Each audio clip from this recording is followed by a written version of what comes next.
वबरकातुहू। मेरा नाम है उम्मे उस्मान अरगुन। मैं 5वीं जमात में पढ़ती हूँ। मैं नज़म बोलने जा रही हूँ। यौम जमहूरिया।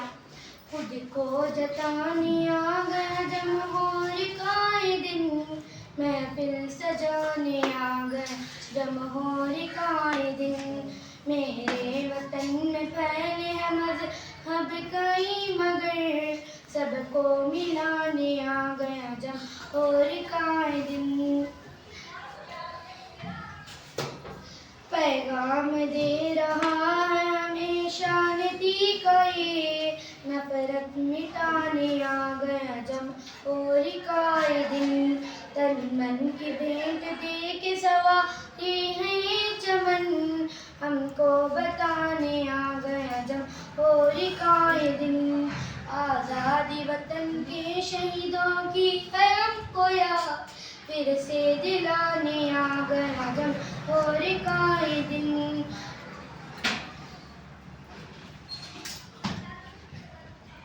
लहरा के कह रहा है तिरंगा ये शान से, गाओ तराने आ गया जमहूरी का ये दिन।